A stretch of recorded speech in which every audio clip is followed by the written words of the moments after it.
Press Release nomor 399 Kemenko Perekonomian 10/2021 Senin 13 Oktober 2021 tentang Faisal Basri, posisi dan dampak perang dagang Amerika Serikat AS Cina terhadap negara Indonesia. Terjadinya perang dagang antara Amerika Serikat dengan Cina akan sangat berdampak terhadap perekonomian global seluruh negara di dunia, tanpa terkecuali negara Indonesia. Sebab akibat dari adanya perang dagang antar kedua negara raksasa tersebut tidak hanya akan melukai sistem perdagangan rezim global, namun juga akan memberikan dampak yang sangat serius terhadap sistem perdagangan multilateral antar negara.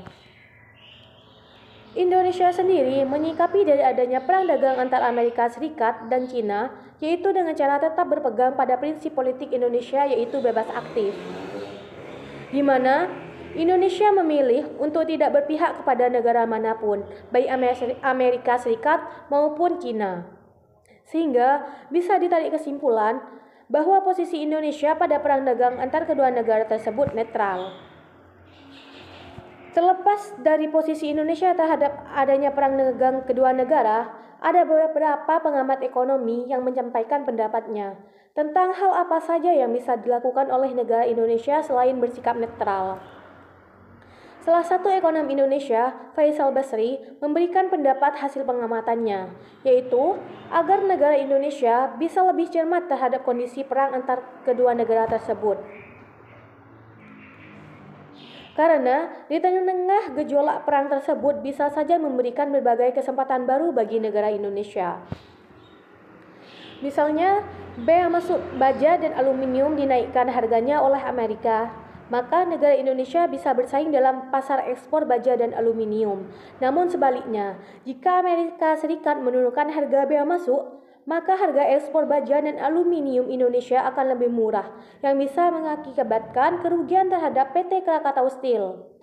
Dampak lain dari penurunan harga tersebut adalah pangsa pasar aluminium dan baja di Indonesia tidak bisa bersaing.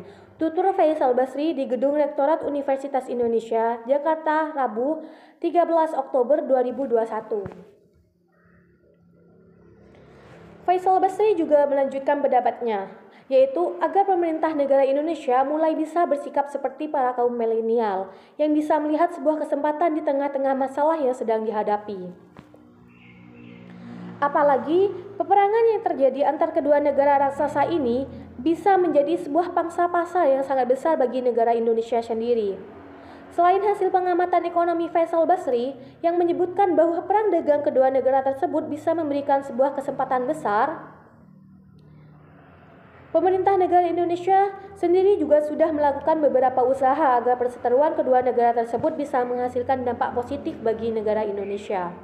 Di mana menurut laporan Kementerian Kepebayaan Cina, GAC, Dubes menyebutkan nilai perdagangan Indonesia dengan Cina pada periode Januari sampai Agustus tahun 2020 mencapai 48,7 miliar dolar AS atau setara dengan 730,5 triliun. Di mana negara Indonesia mengalami kenaikan persentase ekspor beberapa SDM terbaiknya ke negara Cina, seperti ekspor baja yang mencapai persentase kenaikannya yaitu 134,3%. Dan kenaikan presentasi ekspor aluminium sebanyak 4.124,1%. Dilihat dari kemajuan tersebut, bisa dikatakan pemerintah Indonesia sudah mengambil langkah pasti dan berusaha sebaik mungkin untuk menjadikan perang dagang antara Amerika Serikat dan Cina sebagai kesempatan untuk meningkatkan presentasi ekonomi negara. Press Release number 399 Ministry of Coordination for the Economy 10/2021 Monday, October 13, 2021 about Faisal Basri position and impact of the United States-China trade war on Indonesia. The occurrence of a trade war between the United States and China will greatly affect the global economy of all countries in the world. Indonesia is no exception, because the consequence of the threat of that one, the two giant countries will not only hurt the trade system of the global regime, but will also have a very serious impact on on the multilateral trading system between countries. Indonesia itself responded to the trade war between the United States and China by sticking to the political principle of free active Indonesia, where Indonesia chose not to side with any country, be it the United States or China. So it can be concluded the Indonesian position is the trade war between the two countries is neutral. Apart from Indonesian position on the existence of this Indonesian trade war, there are several economic observers who have expressed their opinion about what the Indonesian state can do apart from being neutral. One of the Indonesian economists, Faisal Basri, give an opinion of his observation, namely that the Indonesian state could be more careful about the condition of war between the two countries, because in the midst of the turmoil of the war, it could provide new opportunities for the Indonesian states. For example, in the US, increases the import duty on steel and aluminum, the Indonesian state can compete in the steel and aluminum export market. But on the other hand, if the United States lowers the import duty price, the Indonesian steel and aluminum export price will be cheaper, which could result in losses for PT Krakatau Steel. Another impact of the price decline is that the market share of aluminum and steel in Indonesia will not be able to compete, said Faisal Basri at the Rectoral Building of the University of Indonesia, Jakarta, Wednesday. Faisal Basri also continued his opinion, namely that the Indonesian government should be to act like millennials who can see an opportunity in the midst of the problem they are facing, especially since the war between these two giant countries can become a very large market share for Indonesia itself.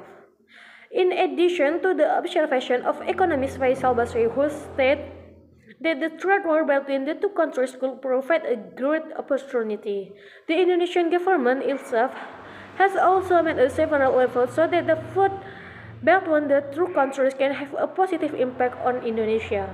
According to a report by the Ministry of Customs of China, GAC, the ambassador stated that the value of Indonesian trade with China in January until August 2020 were reached 48.7 billion US dollar or 730.5 trillion, where Indonesia experienced an increase in the percentage of export of some its best human resources to China, such as steel, export which reached a percentage increase of 134.30%. An increase in the percentage of aluminum export 4,124.1%. Judging from this progress, it can be said that the Indonesian government has taken definite steps and is trying its best to make the trade war between the United States and China an opportunity to increase the percentage of the country's economic improvement.